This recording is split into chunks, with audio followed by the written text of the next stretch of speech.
Hi Year 4 and welcome to our arithmetic lesson today. So can you just put the short date into your books and then the title arithmetic for me. What I would like you to do for each of our arithmetic lessons is on the website you will find one of these test-based arithmetic tests, just like we use in the classroom. So you're going to have a go at one of these every week for me and see if at the end you can mark all of your questions. Give yourself a score. So right at the end of the test, there is the mark scheme.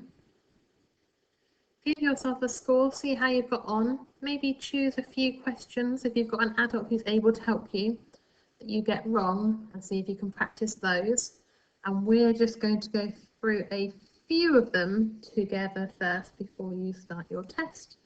And then every week the aim is to see if you can beat your score from the previous week. So if I get 7 right this week, maybe next week I might aim to get 10.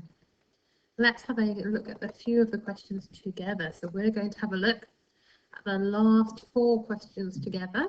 So if we go to number 22, we want to do 68 times by 4. Now, do we think that 68 times 4 is something that I can do in my head? No, I'm not quite sure about this. So I think I need to do something with the 68. I'm going to partition that 68. What would I partition it into? Yes, I think I'm going to partition it into the 8.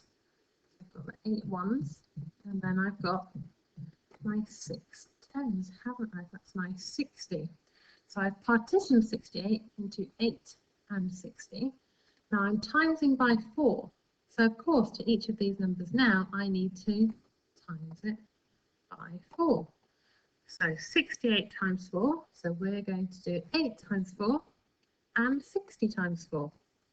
Now see if you can work out 8 times 4 for me. Pause the video if you need to. 8 times 4 is 32. Well done if you have that.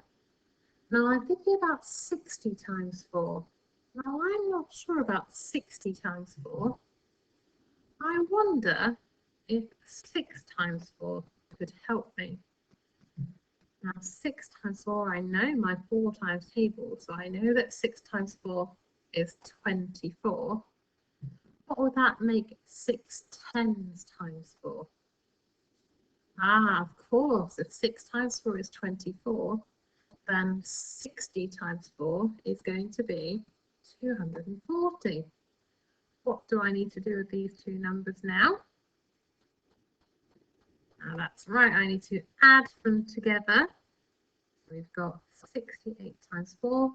We've partitioned it into our 8 times 4 and our 60 times 4. Now we just need to add these together. Have a go at adding them for me. Hopefully you came up with the answer 272. Number 23. So here we are timesing 3 numbers together. So multiplying 3 different numbers together. Now remember, when we are doing this type of problem, we can multiply in any order. We just have to think about what might be easiest. So you could either do 5 times 3 first, which will give us 15. Now if I've done 5 times 3, I haven't yet times it by this other 5, have I? So 5 times 3 is 15. Now I need to times that answer by 5. Now I think to make this easier, I'm going to do some partitioning again. I'm not quite sure what 15 times 5 is, but I do know 10 times 5, and I do know 5 times 5. 10 times 5 is 50, 5 times 5 is 25. So let's think again about it. We're timesing 3 numbers together. So I started with 5 times 3, which I know gave me 15. I knew I then had to times my answer by the other 5. So 15 times 5.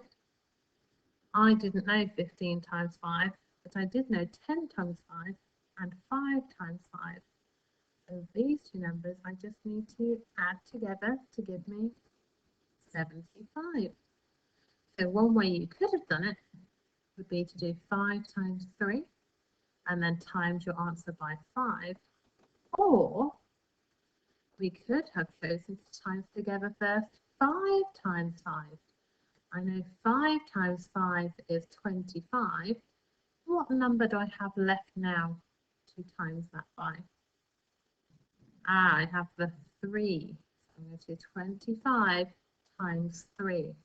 Now I know my 25 times tables, so I know that 25 times 3 is 75. 24. So this is a subtraction. We've done lots of subtracting recently. Now if we have a look at it, I can see, I remember I always start with my ones first. 3 take away 2, well I know I can do that. 2 take away 1, I know I can do that. But when I get to 0 take away 4, that's when I have an issue. Because I can't do 0 take away 4. I can't do 0 hundredths take away 4 hundredths, can I?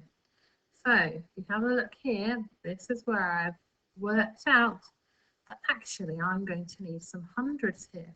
And the way I'm going to get my hundreds is by exchanging one of my thousands for 10 hundreds.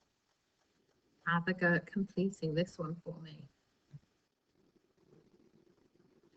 The last one we're going to have a look at together is multiplying again. So very similar to the first question we did together.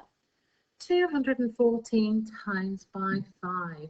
So first of all, I'm going to think about partitioning the 214. I'm going to partition that into 4,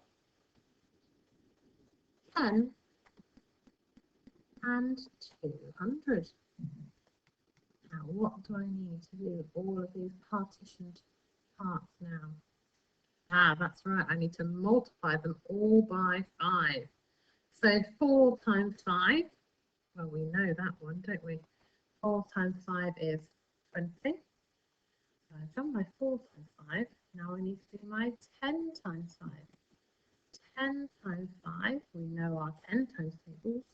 That's 50. I've done 4 times 5. I've done 10 times 5. Now I'm left with my 200 times 5. Now 200 times 5 I might find a little bit tricky. I do know what 2 times 5 is. So I wonder how I could use that to help me. 2 times 5 I know is 10.